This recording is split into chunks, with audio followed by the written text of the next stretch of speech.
Hazel, do you like to start, please? Yeah, we've had a couple of isolated incidents of like coughing symptoms, but no positive tests. So that's 50 days since we've had a positive test for individuals.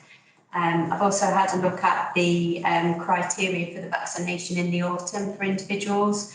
Because of the way that they've done it, most people, well, all of our individuals will be eligible, whether they are directly or not, because even if they're not, because they're in a home with other people that are, it means that they will be. So having gone through that process, every individual that we support at the moment will be eligible for the vaccination at priority stage 4.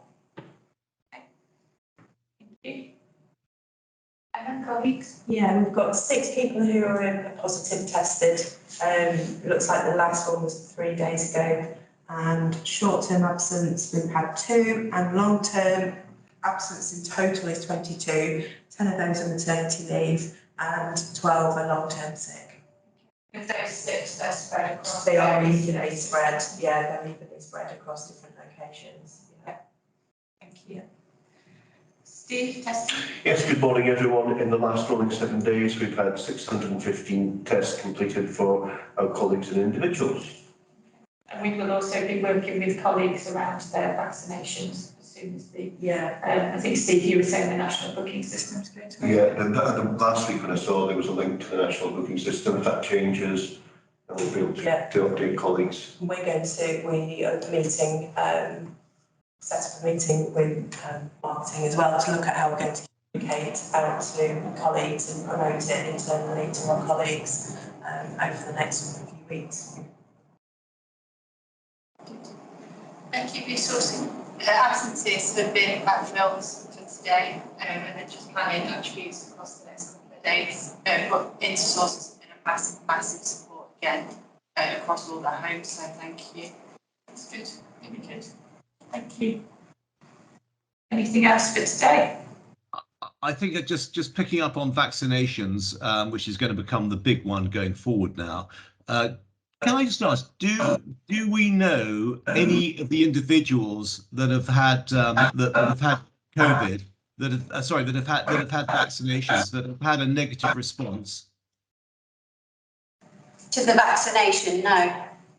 Okay, so that's okay. So I really want to make this point. Okay, so this sounds not very good again. Do we know any members, any colleagues who have had vaccinations who've had a massively negative response? Obviously, they might have been on for a couple of days or whatever. No. Okay, so I just want to say that I think this is an unequivocal message that please get vaccinated. You know, we hear so many scare stories and so many other stories, and I'm sure there are some cases of exceptions where people have had a problem or got a problem, but that is not the case amongst the group of individuals we support or amongst our colleagues. And that is a really significant number who have had vaccinations. So, you know, our statistics within our organization, you know, they really do tell a story, which is, for God's sake, when you get your chance, get vaccinated. Stay healthy, take the small risk of whatever it might be, of an unpleasant arm or a couple of days of not feeling particularly brilliant, because it's working. Okay? I mean, does anyone disagree with that?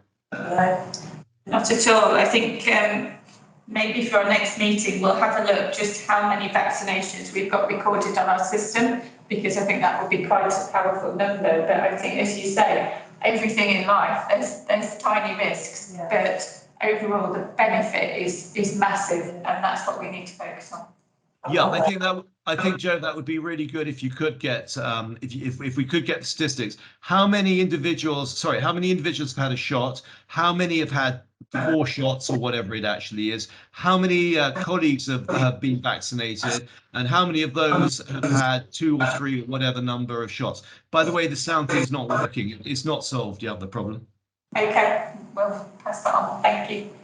The other thing is, obviously, it ties in with the flu vaccination as well into the autumn. So it'll be a combined promotion around flu and the COVID, because all frontline health and social care workers will be eligible for both.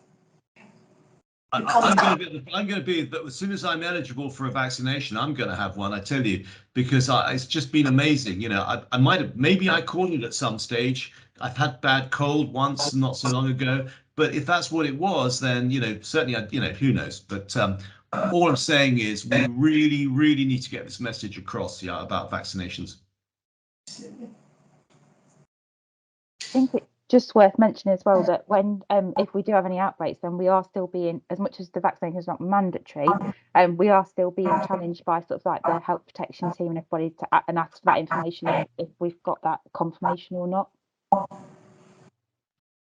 Yes, absolutely. And I think we need to probably wrap up the recording of vaccinations. Yeah, we had a real push on it by the end of 2021, probably up to April this year. Yeah. And then obviously with the way that, because it was absolutely contractual for the majority of our employees, but obviously over the last few months, that probably is. Would it be easier to set up a questionnaire and say, have you had 1-2 booster? People that come back and say yes, that don't match what we've got recorded, we can just target them and add the details for them when we're at the staff meeting. Because we can't rely on them doing it themselves. Yeah. So at least if we know who has, and then we can do that gap analysis of who we don't have. Let's schedule a film as well where we, you know, and let's talk about numbers of colleagues and so on. Yeah. Yeah. I think these stats would be quite good for that film if we get that. Yeah, I wanted to include communications in the micro board on that so that we can make sure that we've got like all the bases covered on that. Yeah. Okay. Anything else for today? Okay, thanks. Thank you. Right.